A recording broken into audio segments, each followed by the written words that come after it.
Greetings from the Void. It is I, Alf's Void. I'm here today to bring us our first installment of our series, our inquiry into the philosophy of mind.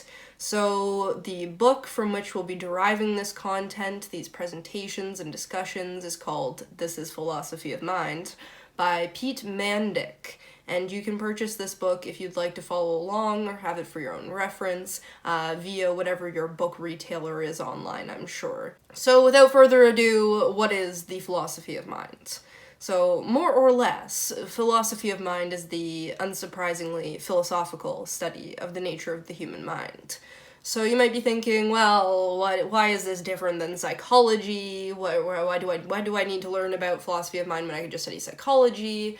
Well, fun fact, philosophy existed long before psychology. All of the ideas that the early psychologists got were derived from philosophers, and psychologists have still yet to solve most of the problems that philosophers initially found. So that's why this is relevant. Moving on. So how do philosophers study the mind? How does a philosopher do this? More or less, it begins with studying or examining different aspects of the mind. So that is to say, asking, what are the different aspects of mind? What is it we mean when we say mind? And moreover, this study is continued by studying the problems, the philosophical problems that arise when one studies or looks at or questions or examines aspects of mind. So, as you may have thereby just deduced, we will be discussing first in this session different aspects of mind that philosophers are interested in and asking some questions about them. And then from this point, we will then dive into the real meat and potatoes of philosophy of mind. And those are the main problems, the main philosophical problems that emerge from looking at the different aspects of mind. Essentially, both the aspects that we'll discuss and the problems we'll discuss will follow us all throughout our study of the philosophy of mind. That is, we'll be getting essentially a brief overview of the kinds of problems we're going to encounter in our study and all of the different ways that philosophers have tried to resolve these problems. So, let's continue.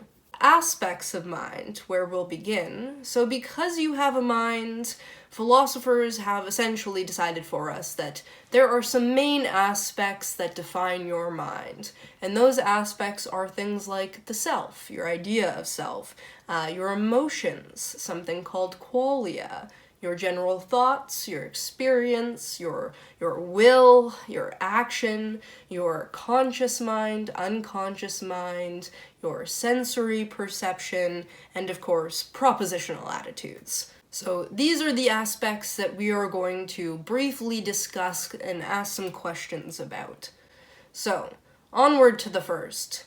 Thought and experience. So some philosophers of mind believe that essentially all mental states, everything about your mind, anything therein, can be reduced or put into the category, the overarching genus of thoughts and experience. Or some philosophers will say thought or experience. That is, there are two main categories. So, interesting, but what does it mean to experience? And what does it really mean to have a thought? And do you really think, you watching this now, do you think that all of our mental states can be reduced into either thoughts or experience? The philosophers are going to tell us. Let's continue. So, next aspect. The conscious and the unconscious. So at least since the time of Freud, probably before that, people have had an idea about this idea that we have both a conscious mind and an unconscious mind. So in the case of Freud, of course, the unconscious was the, sexual desire to sleep with your mother and, kill your father. But since we're not in the time of Freud, a better example would be, for example, the unconscious. Or rather, let's start with the conscious. So the conscious, you're watching me right now. You're listening to what I'm saying. You're consciously aware of me, of this screen, of probably the wrinkles because I didn't iron this screen. You are aware. But in order for you to have this meaningful awareness, there are certain unconscious processes occurring underneath the surface, right? So in order for you to even understand the jibber jabber coming out of my mouth, you have already learned the English language. You've already been able to convert certain sounds and letters into ways that can create meaning, or ways that I can say something and you can then derive some sort of meaning from it. You see what I'm saying? So in any conscious state, there's already a whole variety of unconscious happenings operating in order to make your consciousness meaningful in some capacity. Right, so you could also apply to things like riding on a bike, or, expert musicians, things of that nature. So when we think of this, when we think of the consciousness, obviously, like, maybe we could say that consciousness is just, or to be conscious is reducible to experience, because that's what it is. But what about the unconscious? Could we say that the unconscious is just an experience, or it's a thought? Would it fit into those two categories, or that one category? Or is there something over and above just thought and experience which makes one conscious? Let's continue. Qualia. Qualia. This is a fun one. So qual singular, qualia plural, derived from the Latin for qualities. So it's most associated with something called what it's like, or qualia means essentially what it's like to experience something. And so I'm sure we'll encounter this later in our study, but to give you a quick little thought experiment on what qualia is. So let's say that your name is Mary, or maybe there's just some hypothetical person named Mary. Mary has been essentially a science experiment for her entire life. She has grown up in a black and white room where everything is shades of black, white, gray. She herself has been stained black, white, and gray. Everything she has ever seen has been black, white, and gray. However, during this experiment, Mary has also been trained to be a color scientist. So that is to say, Mary knows everything, every piece of fact information there is to know about color. Okay? So the question is, does Mary know, really, everything there is to know about color? Some philosophers, will say no. Most people likely will also say no, namely, she hasn't seen what it's like to perceive color. So the argument or point there about qualia is that despite having all the given facts about something, there is something human, there is something, namely, about being human that is what it's like to experience. That is, over and above having all the relevant information about something in order to have knowledge. So we will revisit that, continuing. So sensory perception, another aspect of our minds. So notably, one thing we all know pretty well is empiricism, right? So we all know, most of us probably know about empiricism, but empiricism of the mind says that there can be essentially nothing in the mind or no ideas in the mind, nothing in the mind whatsoever, that was not first perceived in the senses, right? So that might seem like a very plausible position at first, but to actually say what makes the senses distinctive in this way is kind of difficult. So, for example, I have never perceived God, yet I have a pretty good idea of a God. I have never perceived a unicorn. However, I still have an idea of a unicorn. I can have ideas about all kinds of things that weren't first in the mind. So the problem there is essentially, well, given that, if you were to say that that nothing can exist in the mind that wasn't first in the senses, well then where the heck do I get all these ideas from? Why do they exist? What does it mean to perceive something? Can perception really only come from the senses? Is there a sense that is of the mind that is independent in some capacity, perhaps, of the senses? We'll find out. Imagery. So, one interesting thing about the mind is that we can extrapolate imagery. We can imagine right? So for example, picture for me a letter J and a letter D, capitals of both. So take your J, take your capital D, and then I want you to place the D above the J, rotate it counterclockwise 90 degrees. Can I make this with my... What does this look like?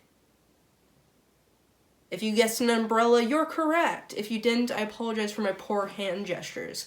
The point is that our minds can manipulate images to see things that aren't necessarily there, right? There is a power our minds have to essentially manipulate sensory perception, to be able to see things otherwise.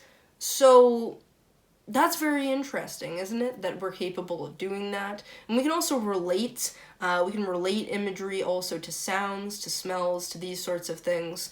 So the question about imagery is that since we can control our mental imagery, in a way that we cannot necessarily control our sensory perception itself, is our mental imagery therefore something which is distinct from our sensory perception? So would it just be a thought? Would it be experience? Would it fit under thoughts and experience? Or would perhaps that, again, be something all of its own accord? Let's continue. So, emotion. So, picture me for a second, not me, but you picture for me. You're in a room and there's a dog in the room. You have no feelings toward the dog, you're just in a room with a dog. Okay? Now picture number 2, another situation. You're in a room with a dog, and you really like dogs. You're like, wow, so nice to see this dog. You're happy about it. Okay? Situation number 3. You're in a room with a dog, and you don't want it to be in there. You're kind of angry. Maybe it's a puppy. It's gonna pee on the carpet. Not a great situation. You're angry. Now, a 4th situation. You're in a room with a dog, and you're scared. It's a really aggressive dog. It's foaming at the mouth. It's growling at you. Okay? What is the difference? What differentiates between all of these emotions? Is it just like are our emotional states differentiated by merely neutrality, positivity, and negativity? Some philosophers say yes.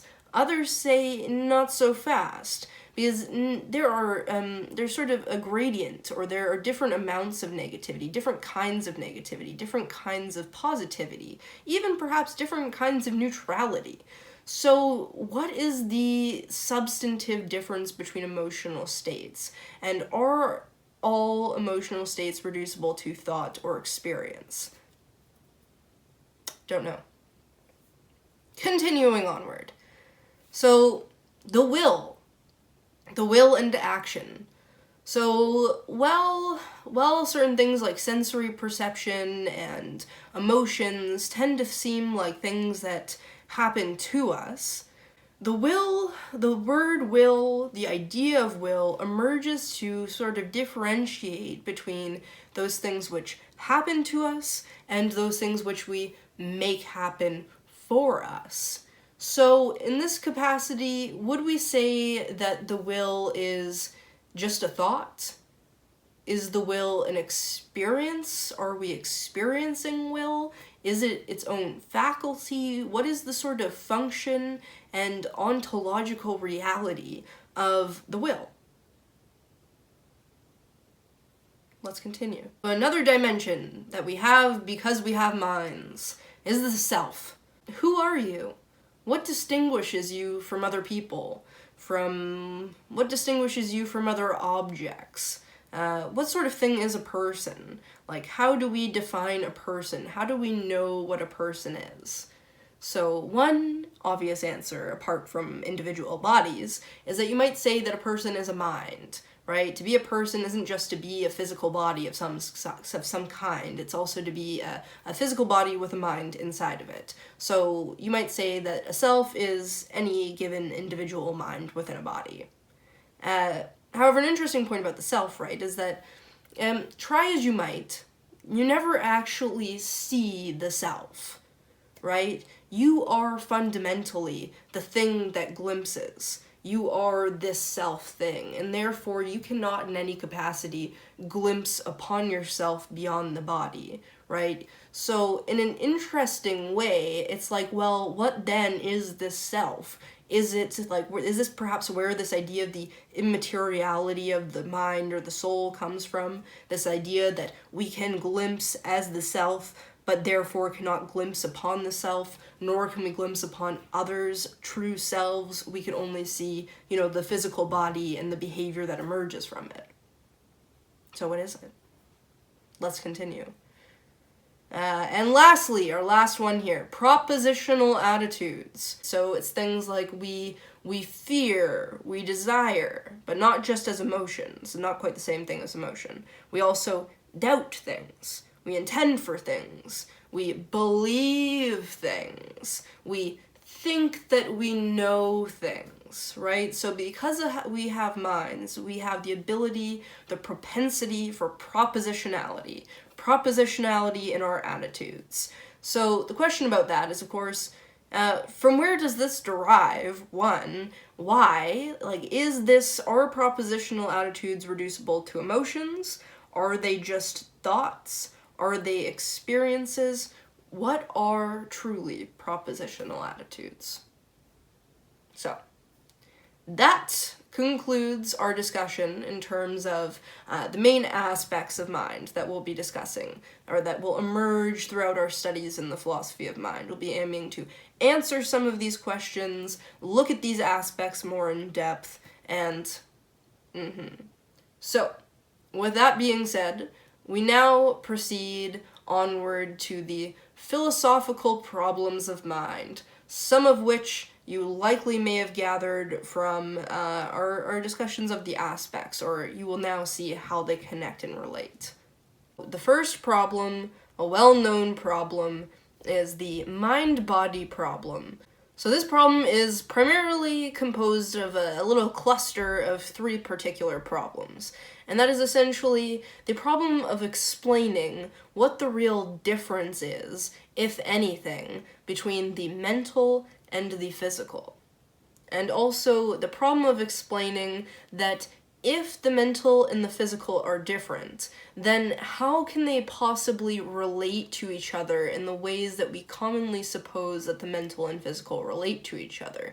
That is, for example, how can minds have effects on bodies, and how can bodies have effects on minds? And then there's also the problem of explaining that if minds are really just a kind of physical thing, then how can it be, or how can that be? Like, why is that the case? How are they just physical things? How do my neurons give rise to this sort of happening of consciousness? How do just, the firings of neurons give rise to this? And how, in that capacity, does it then make sense to treat minds as essentially just another physical thing in the universe? Notably, this problem is called the hard problem of consciousness in psychology, and as you can imagine, psychologists have not solved it. So, the eternal mystery of the mind, that's the business we're in. So, the next problem, this is quite a fun problem, is the problem of perception, right? So, when I perceive something in the world, when you perceive me right here, right now, you take it to be the case that that object is really there. That is, I am really a person in the world sitting in this chair talking to you, right? I'm here in some absolute sense. I exist.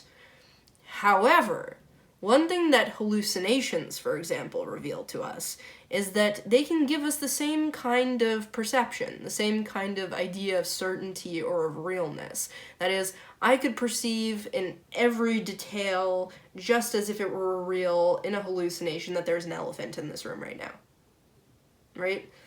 So, the problem this gives us is that if the mind can create false enactments of sensory perception, how can we ever be certain in our current sensory perception, or in the sensory perceptions we take to not be hallucinations, that they are not in fact hallucinations and are in fact real. Right? So an interesting thing about this, or an interesting way to think about this problem, is that, for example, in order for you to see me right now, there's light coming from the screen, there's light coming off of the lights in here onto me, and they're essentially interacting with the receptors on your eyes. The signal is being converted and transmitted back into your occipital lobe, where only there is the image created of me actually sitting here, and essentially projected into the world for you to take it to be the case that there is a one-to-one correspondence between what you're seeing and what's really happening in the world. So really, in a sense, when we're walking around in the world, we're just walking around in our own brains, or in the images our brains have constructed of the world. This is why, for example, when this is why you can dream. This is why you can dream, because you can dream for the reason that obviously it seems like you're walking around in the world, but you're not. It's all already just occurring within your own brain. So the problem of perception, through my jibber jabber, is how do you know what's real? How do you know what you're seeing is really there? Right? You don't. Well, we're gonna see if there's any arguments that can prove that you do or don't. So, interesting and related is the problem of other minds. So, take this for an example. So, we can observe in the world that there can be a difference between what people are really thinking and how they act, or rather, put it this way, what you're really thinking and what you act out. So let's say Christmas has just passed, you get a gift, and you're like, oh my god, in your head you're like, this is the worst monstrosity of a gift because you're a selfish asshole and this is the things you think. This is a horrible gift, I hate it. And then to the person you're like, oh wow, this is like the best thing I've ever gotten. The point here is that there is a contingency between what is thought and what is acted out. You can think something and act in a completely different way, right? So what can be deduced from that fact is the possibility that the relationship of the mind and behavior itself is also contingent.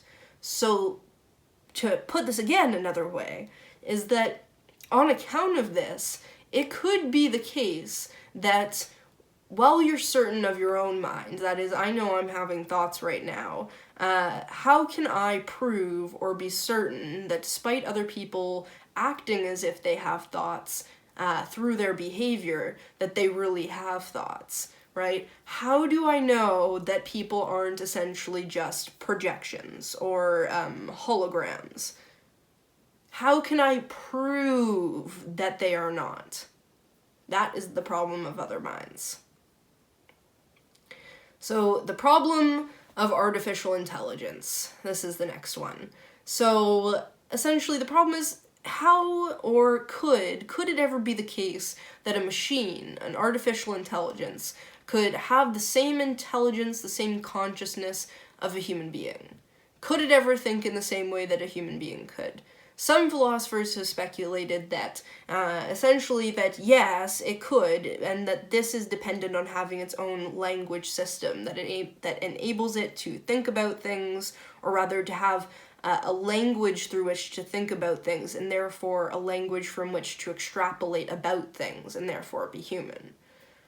However, the real zinger of the problem of artificial intelligence is that it depends on the solving of the mind-body problem or the hard problem of consciousness, right? We don't fundamentally know how you get something like consciousness from the physicality of neurons firing and wiring. We don't know how that comes about. If we did, we'd be able, well, not only would we know, and that would be great, but we would be able to replicate that in a machine. But for the precise reason that we do not know the answer to that, we cannot necessarily create an artificial intelligence that can think in the same ways we do, because we don't even know how it is that we think in the ways that we do based on our physical being. Right? So, the problem of consciousness, which is, of course, related to the mind-body problem and the problem of artificial intelligence, and that is essentially how can a mechanical or a physical system, such as the body, have those aspects of mentality most distinctive of consciousness, such as mentally feeling pain or the visual sensation of feeling colors. How does that come about? Really, if you ask me, I don't know why this is a problem by itself. It's basically the mind-body problem. So you're welcome for that unimportant piece of information. The problem of intentionality. This one's a little obscure, but we will, of course, come across it later in the future. And you can probably, hopefully, recall how this relates to some of the aspects we discussed previously.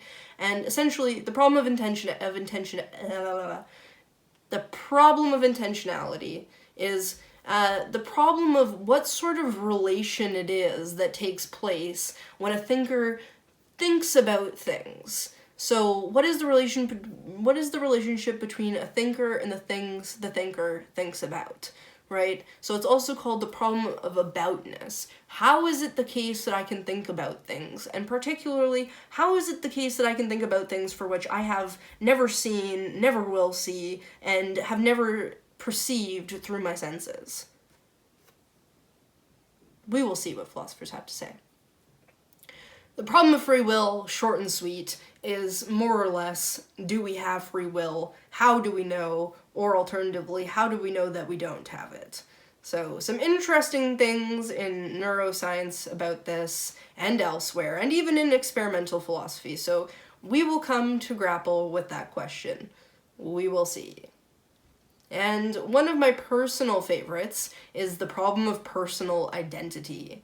So put it this way, if true identity or sameness has to do with the conditions under which something is one and the same, how much can a single thing change without becoming something else?